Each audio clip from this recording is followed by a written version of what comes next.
Hello, I'm Nora Duncan, State Director for AARP Connecticut. Welcome to another episode of Coffee and Tea with AARP CT, an interview series on the issues important to people 50 plus in Connecticut and their families. Today, we are doing a mid-legislative session check-in with John Erlingheuser and Natalie Shurtleff, who lead our advocacy efforts with the help of our amazing volunteers at the state legislature. The legislative session wraps up on June 4th, and this is about the time that things start to get interesting. So I thought it would be great to have these two in to talk about what's going on. And I'm just going to go back and forth with some questions for John and Natalie. You guys ready? All Yep. set. All right. Natalie, let's start with you. So, just as a little process kind of question, can you share a bit with our viewers about where we are in the legislative process? Yeah. So just as a reminder, this is one of the long sessions. So the legislative session started in January and runs through the beginning of June. So we are mostly through the committee process. So for the past couple months, the legislative committees have been meeting on a whole bunch of bills, and we've been having legislative hearings. And most of the committees at this point have reached their deadlines to get bills moved out of their committees and have voted on the bills. Or in some cases, bills haven't been voted on and have died in committee. And so we're now past that mostly past that process and moving to, as we go into May, we'll start seeing more House and Senate sessions scheduled, and we'll see the entire legislature voting on bills and getting into the deal making portion of session where things are moving fast and changing a lot, and we will be active and have volunteers at the Capitol through the end of the legislative session, working to make sure that our priorities get across the finish line, and also working to make sure that the things that we oppose don't make it across the finish line. Those are two equally important things. So thanks for Yeah. the process update. That's a good stage setter. So let's go over to John and switch gears to get the hot topic of electric rates. They spiraled last summer, and policymakers have been talking about various proposals to address this, and they haven't always been pleasant conversations to watch or listen to, or be a part of for that matter. And so, what are some of the proposals that deal with high electric rates? So thanks for having us on, and Natalie did a great job of talking about how the session works out. And so one of the areas where her description is apropos is in the utilities legislative arena. So let's talk just for a quick second about how we got here. Connecticut is a very unique state, and there are lots of reasons why we have a high electric rate, some of the highest in the country, partially because of the fact that we have an old infrastructure and we were over reliant on natural gas and traditionally fossil fuels for electricity. Um, in addition to the fact that we're deregulated. So the generation portion of your and supply portion of your electric bill is deregulated. And that leaves the cost of a large portion of your bill up to the markets, as opposed to, being regulated where, the utility gets their expenses and a reasonable rate of return, or a return based on their performance. So having said all of that, there is another category of your bill that's called the public benefits charge, which has been in existence for a long time. There was a bill redesign that kind of broke it out, so folks knew what portion of their bill goes to pay for public benefits. And that includes all kinds of things, by the way. A small, very small portion of it, in spite of what people have said, goes to helping people with who didn't or can't pay their electric bill. The overwhelming majority of those people, by the way, happen to be small businesses and not people that didn't, individual homeowners who didn't pay their electric bill due to COVID or some other reason. A large portion of it goes to subsidizing the Millstone nuclear power plant, which was something that happened in 2017 that AARP opposed. So, there are a lot of angry people out there who are blaming the public benefits charge and pointing fingers as to why we have high electric bills and why they spiked, but it's a very complicated process. And so there are all kinds of things that are being attempted this legislative session to address it. I look at AARP's role in a very as a very important one when it comes to this process, and that's in making sure that they do no harm. In my 22 years of working on utilities legislation, more times than not, they take steps that make things worse as opposed to making them better. And sometimes, it takes time to come up with a solution, and people want instantaneous results. So having said that, there are a couple of bills that are live now, Senate Bill 4 being one and Senate Bill 1560 being another. There are some good things in both of those bills. Senate Bill 4 is going to look at different ways to control costs by looking at where our supply comes in the future. So right now, is there an immediate fix in that bill? No. But, the solution isn't to just kind of rip out public benefits charges that supports both low income programs, but also energy efficiency programs. I laughed because somebody was promoting get rid of that pesky energy efficiency, that public benefits charge from your bill, go solar. And I had to point out that, by the way, that charge subsidizes all the benefits that you get from your solar system, right? So people really just have to understand. Now, on the other hand, Senate Bill 1560 has something that we would absolutely hate, which is mandatory time of use rates, which means you get charged one rate for using your electricity at peak hours and another for using it at off-peak hours. And this bill says the off-peak hour rate would be 300% more than the peak. The peak would be 300% more than the off-peak rate, which, when you talk about seniors, people on fixed income, there are more factors than convenience that dictate when they have to use electricity. And this is just something that is unacceptable. So, we're going to work with everybody to make sure we get something that hopefully slow and steady tries to address the problem so that in the long run we can bring down electric rates. It's not a sprint, it's a marathon, and we're going to try to do all we can to help people. Hopefully we get some minor relief in the short term. Rates hopefully will come down in the summer. They usually do. We're keeping our fingers crossed, but again, we're doing the best we can for folks on this. Yeah, it is complicated, and sometimes I think by design. So what other proposals, John, are being addressed in the form of public utilities besides electric?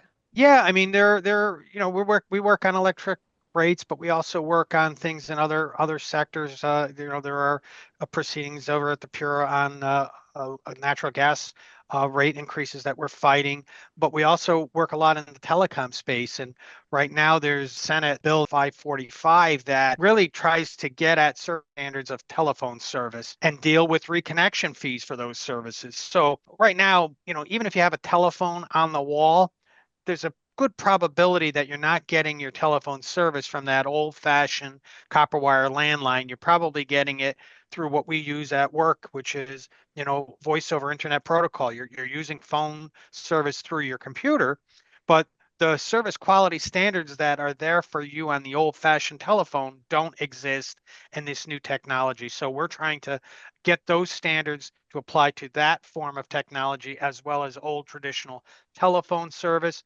And also, right now, it's not like the olden days when you for one reason or another, you have a disconnection of service, you quit, you move, you can't pay your bill, but you have to get reconnected. Somebody doesn't have to come to your house and rewire your service to get you back up onto the system, which is costly. There's somebody in office who presses a button and reconnects you to your service at virtually no cost to the company. And there really is no justifiable reason to charge exorbitant fees for that. So there's that. And then when it comes to water, water companies, the regulated water companies are trying to get a customer service charge on the bill, much like you pay on your electric and gas. And this would be just a guaranteed form of revenue for a good purpose, which is to get deal with federal mandates to get, pollutants out of your water. But the problem with that is that it's just something that will never go away, will continue to go up. You'll see an increases in your water bill before you use a single drop out of the faucet.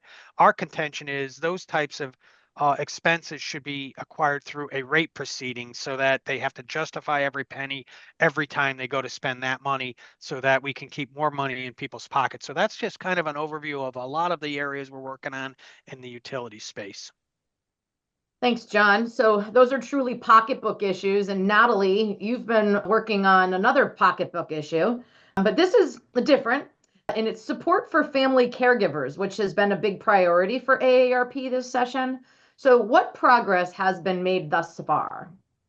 Yeah, so we've been working on legislation to support caregiver tax credit, and we've made some great progress so far. So in case you missed it, back in February, we released some polling that showed overwhelming support for a caregiver tax credit. So we polled voters 18 and over across the state, and 89% of people support a caregiver tax credit. So we brought that information to the legislature, to the Aging Committee, and showed them the widespread support for the tax credit, and were able to get a bill introduced.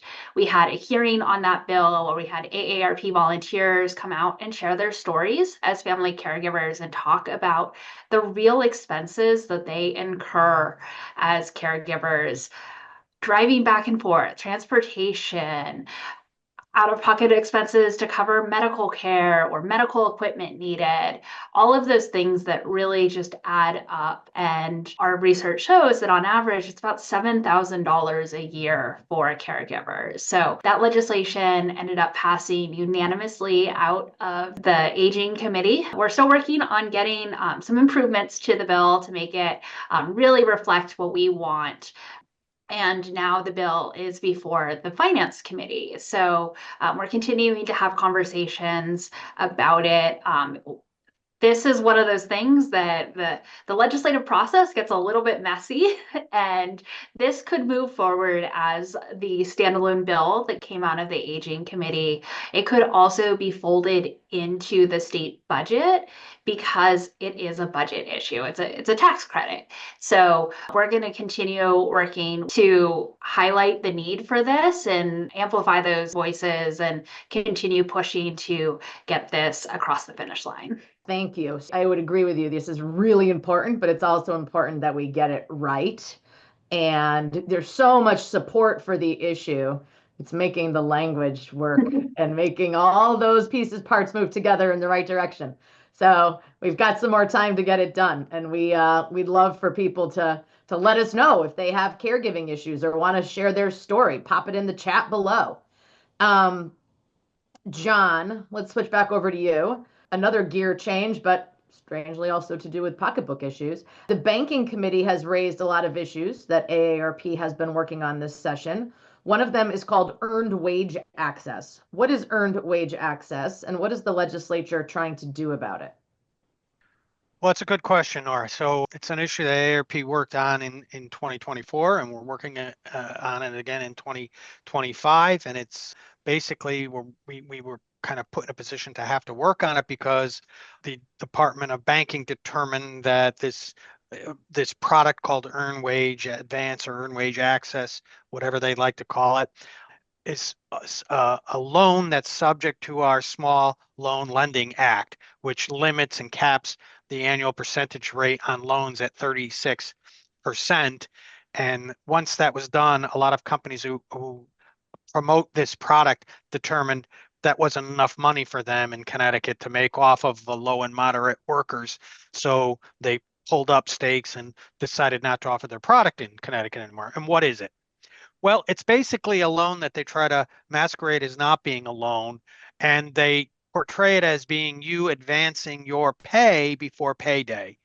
And they promote it as being something to say, well, you have an emergency, you're a moderate wage worker, you don't get paid till Friday, but on Tuesday you're driving down the highway to work and you get a flat tire, you don't have the money, you can go onto an app and you can advance yourself up to a certain dollar amount of money that you quote unquote have already earned but haven't been paid yet, and then you're subject to paying that back, and there are all kinds of other issues that go along with that. Like in some instances, there are fees, subscription fees to belong to the service in some cases with some companies, fees for the advance as it is, tips. Some companies pressure you to provide a tip in order for this service.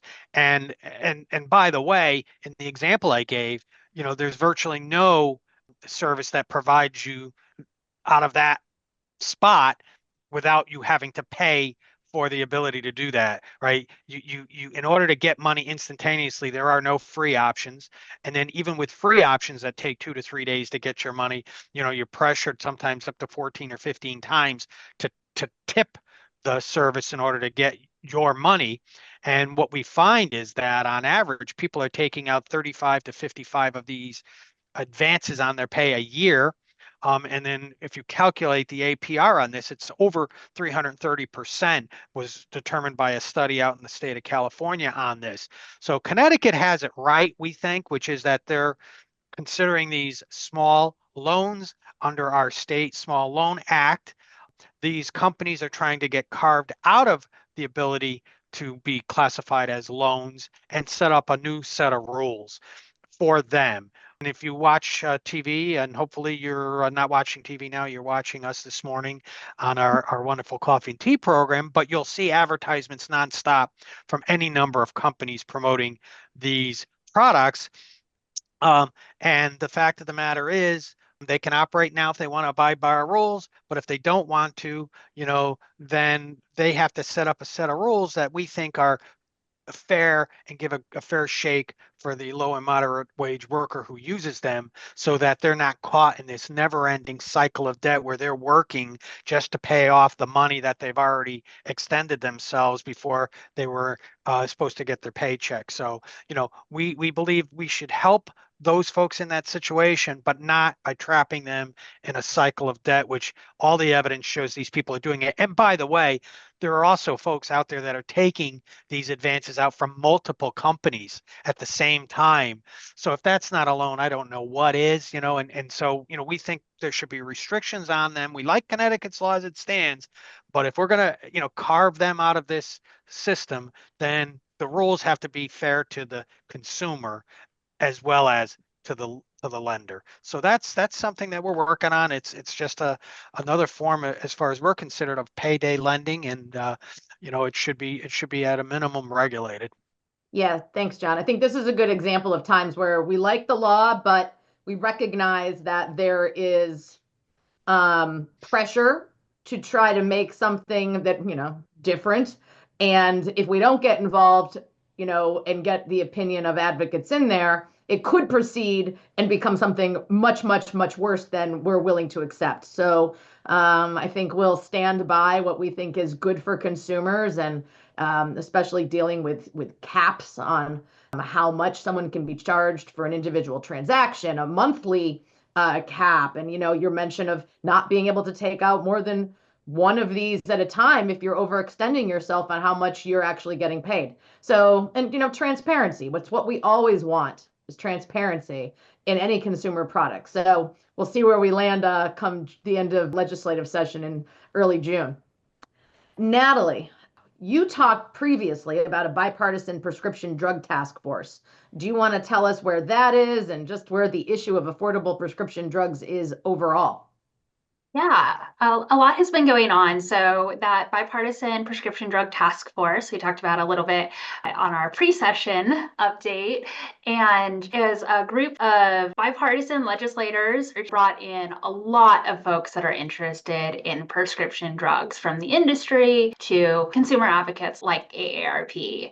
And that group continued working up through the beginning of the legislative session and came out with some recommendations from the chairs of the committee based on the information that they had heard from the folks that were participating. And out of their recommendations came a piece of legislation that does a few different things to address the high cost of prescription drugs. One of those being allowing for the importation of prescription drugs from Canada. And we think that this is good policy that would help drive down the cost of prescription drugs and really just put downward pressure on the price of drugs. And it's not an end all be all. I don't think there's any silver bullet to the high cost of prescription drugs, but it would make a dent. And so the legislation as proposed would study the issue, look at if it's feasible, especially given today's environment, see if it makes sense for Connecticut to move forward with it.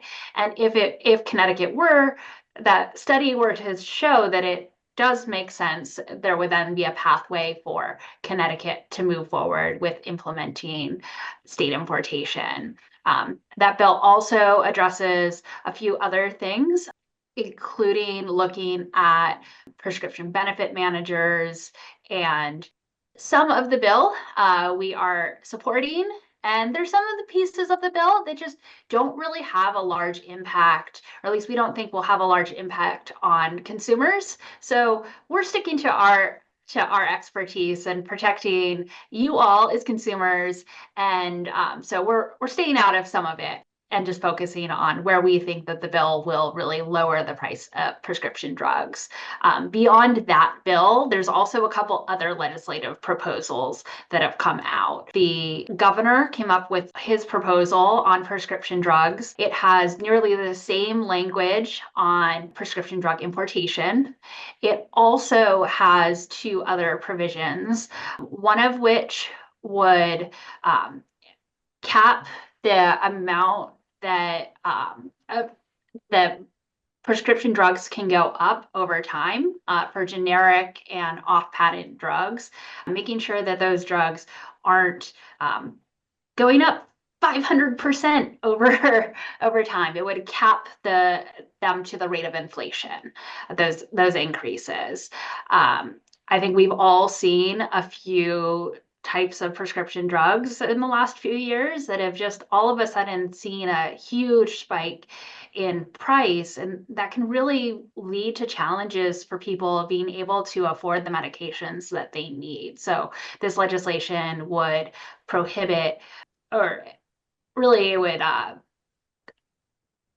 apply fines to the companies that are raising their prices beyond the rate of inflation. There's another proposal that would allow for patients to count towards their out-of-pocket expense if they're using a prescription discount program like AAARP. Sometimes you go to the pharmacy counter and the cost to pay for the medication with your insurance is actually more expensive than if you were to pay the cash price using an AAARP or one of those discount programs. But you're faced with this challenge of, does that go towards my deductible? And I'll pay the higher cost, but then it counts towards my deductible, my out-of-pocket expenses. Or do I just pay cash, but then it's not counting towards my deductible? And so you kind of are like, well, which one is going to make more sense in the long run?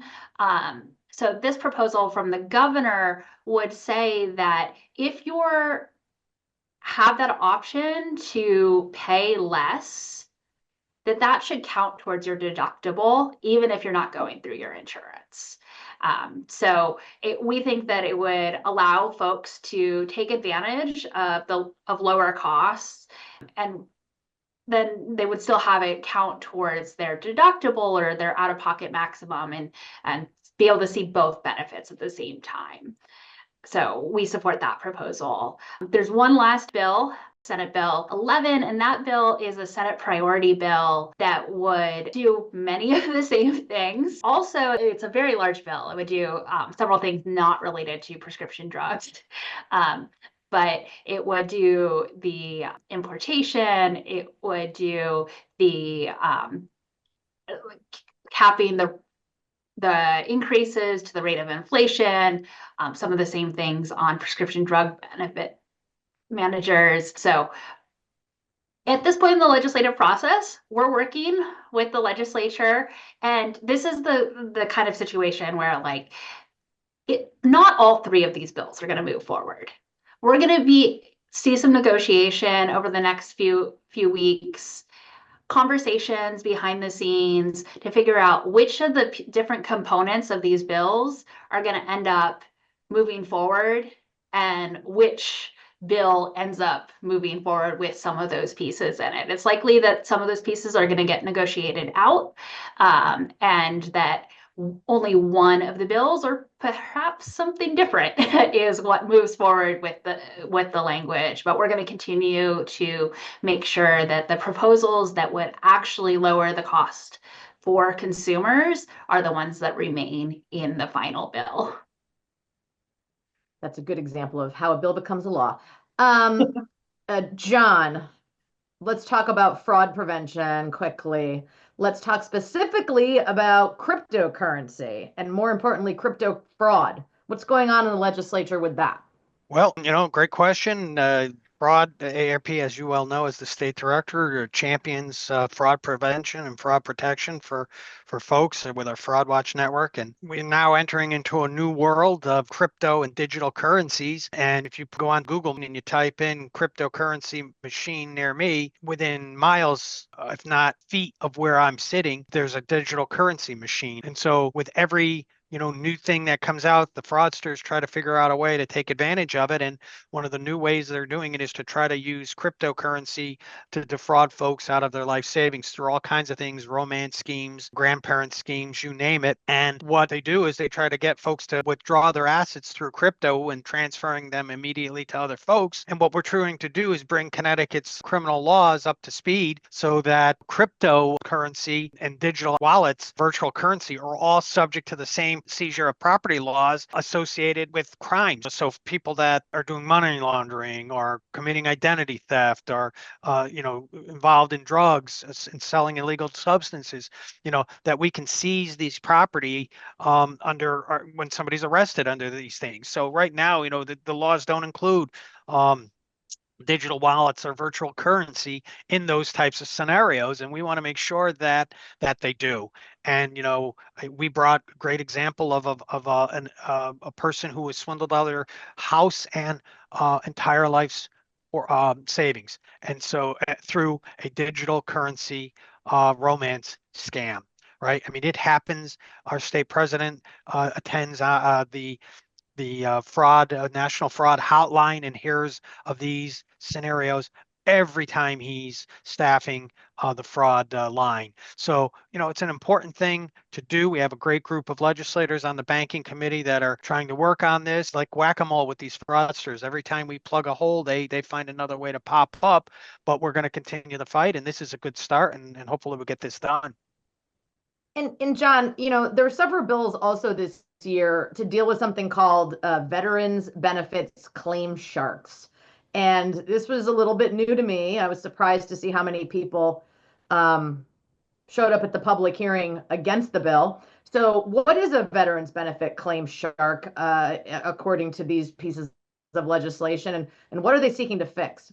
Well, so, when individuals go to seek veterans or military benefits, one way or another, there right now, most veterans posts have a service officer, or municipality has a service officer that's kind of licensed to and trained to counsel people and assist them in getting any veterans benefits that are due them.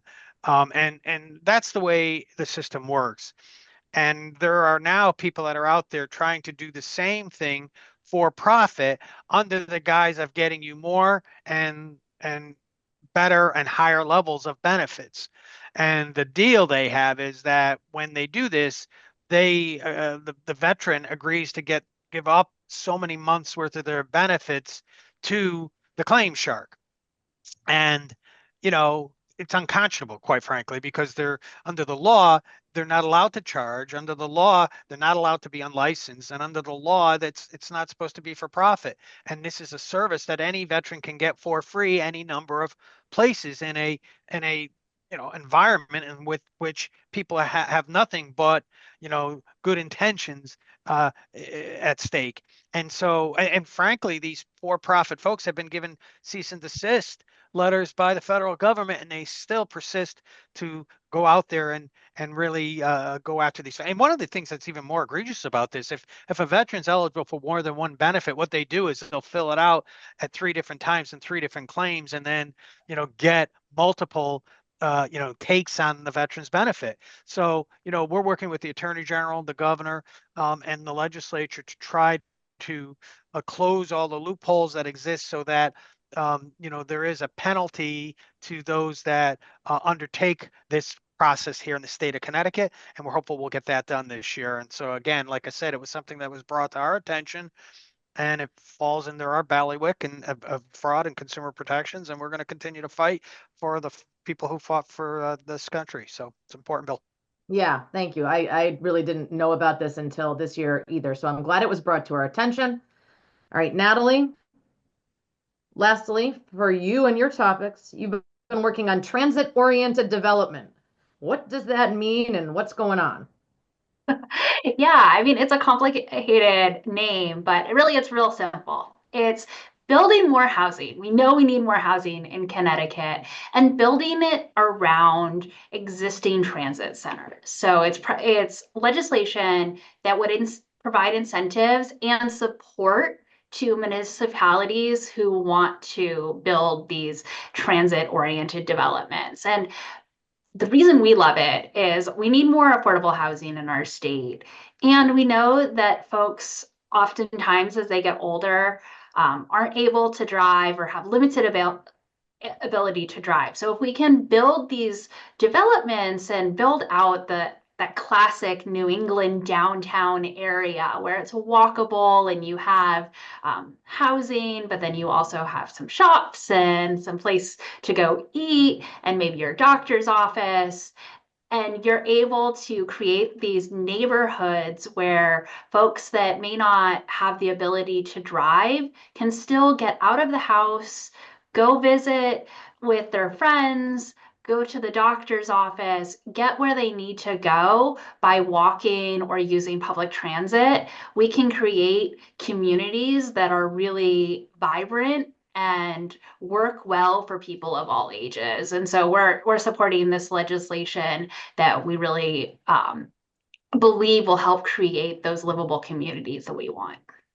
And it's not the only kind of housing conversations we've been having either. We've been having conversations about um, what the future of nursing homes should look like as small home settings, more like there's several people living in a greenhouse. If you want to look it up, anybody, greenhouse style setting, right? So it's more like a home. It can be located in communities more readily. It's not like living in an institution, which so many feel like when you walk in. I have submitted testimony in favor of, how we call them mobile homes, or they're, but these communities where people are being priced out by the owners of the land. It's one of the most affordable types of housing around, and there's really, kind of like with nursing homes, a lot of large for-profit mega corporations taking over and making living in them near impossible. So there's a continuum of housing, but the fact is Connecticut is really suffering, like most of the country, on affordable housing, on the missing middle. So it's really key components of a lot of our work, and we keep working and realize that every community has both some opportunity and some responsibility. All right, lastly, I'm going to go to John. So voters overwhelmingly supported a constitutional amendment last year when they went to vote that removed a constitutional prohibition against no excuse absentee voting. We've had a couple of years of voting on voting. So can you explain what that means and what the legislature is doing to address the will of the people in 2025?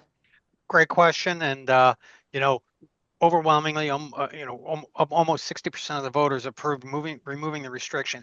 Connecticut was one of the weird states that had in their constitution specifically what excuse you could use to have an absentee ballot. So military, out of the town, the entire hours of operation of the polls. I'm working in a polling location as a worker. That's not my polling location. Those are just a few of them. And so if you wanted an absentee ballot for any other reason, you couldn't. And many people were voting absentee ballot and unknowingly breaking the law, quite honestly. And a lot of the fraud that was happening in various places in Connecticut related to elections was a direct result of this quirk in our Connecticut Constitution. So voters decided to remove that prohibition. And all that did was set the table so that the legislature could determine what the rules were for absentee ballots in Connecticut. And for all intents and purposes, voters were saying we want to be able to use an absentee ballot when we want to use one for whatever reason we want to use it. And so there are various things that are happening right now in the legislature. Our hope is that the legislature will just remove the prohibitions that are the same in the state statute, which will make it possible for anybody to vote by absentee ballot at any time in this municipal election year in 2025. Voter turnout isn't high, so the majority of people are going to still go to the polls, but at least the pressure will be off about who can and cannot use an absentee ballot. And we could also at the same time address, in the long run, what should be the rules for absentee balloting?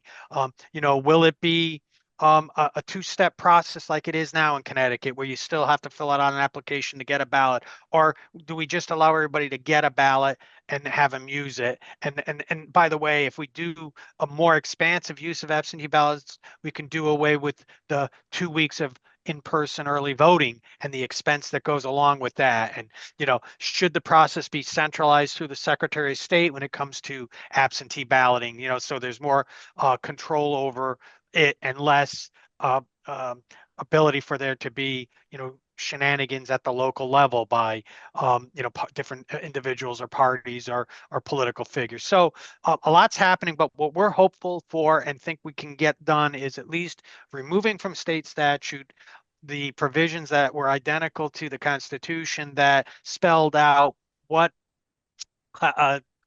classified your ability to use an absentee ballot for. So, we're one of the lucky states that is in the forefront of expanding voter rights as opposed to retracting them. So that's a good thing. Yeah. So it's a long legislative session, and this was a long episode of Coffee and Tea with AARP-CT. And we'll be back after the legislative session to tell you what happened. This is about the time we have. So thanks very much to our Army of Red Shirt volunteers for all the work you have done. Thanks to John and Natalie and the rest of the team at AARP Connecticut and our colleagues in DC for helping make sure all of these things happen. I will invite our viewers to read more about our AARP Connecticut advocacy volunteers at aarp.org/CT. You're going to find a story entitled An Army in Red on Alert in Hartford. It's a great piece, and it can give you a better idea of how we operate. And remember, you can easily join us as an e-advocate and help us advance policies important to the 50 plus in Connecticut. Just go ahead, scan that QR code right there on your screen. Thanks so much, everybody, and a happy rest of session.